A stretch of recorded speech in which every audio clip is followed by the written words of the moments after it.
ఇద్దరు అక్క చెల్లెలు ఉంటే ఆల్మోస్ట్ పక్కా హైట్ ఉన్న వాళ్ళని అక్క అంటారు, షార్ట్ ఉన్న వాళ్ళని చెల్లెలు అంటారు. ఇది కామన్ గా అంటారు కదా. అయితే మా చెల్లెలు హైట్ వల్ల కాదు వెయిట్ వల్ల అంటున్నారు. నేను వెయిట్ మిషన్ అయితే ఆర్డర్ చేశాను. నేను ఎంత వెయిట్ ఉన్నానో చెక్ చేసుకున్నాను. నీ వెయిట్ ఎంత నువ్వు చెక్ చేసుకో అని చెప్పేసి చాలా రోజుల నుంచి నస పెడుతుంది. అయితే సరే ఓకే డన్, ఈరోజు చూసుకుందాము అని చెప్పి అన్నాను అనమాట. అయితే ఒకవేళ తనకంటే వెయిట్ నేను తక్కువ ఉంటే తను నాకు పార్టీ ఇవ్వాలి. ఒకవేళ నేను తనకంటే ఒకవేళ తను నాకంటే తక్కువ ఉంటే నేను ఇవ్వాలి అని చెప్పేసి ఇద్దరం అనుకున్నాము. వాళ్ళు ఆల్రెడీ చెక్ చేశారు, తన వెయిట్ ఎంతో చెప్పింది. ఇంకా నేనే లాస్ట్.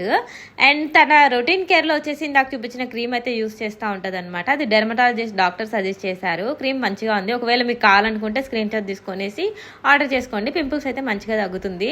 వెయిట్ చూసిన తర్వాత నేనైతే తక్కువ ఉన్నాను మా చెల్లెల కంటే. సో ఈరోజు వచ్చి ఖచ్చితంగా పార్టీ ఇవ్వాలి. కానీ మా చెల్లెలు ఈరోజు సండే కదా, నోరు మూసుకొని చికెన్ మటన్ చేశారు తినేసే అని చెప్పింది. ఏం చేయలేక గమనిలాగా వచ్చి లాస్ట్ టైం మా శ్రీవారి మీద ప్రాంక్ చేసాం కదా, వ్యాక్స్ ప్రాంక్ ఆడేదన్నమాట. బట్ ఈ డేని మాత్రం నిజంగా నేను మర్చిపోలేను లైఫ్ లో.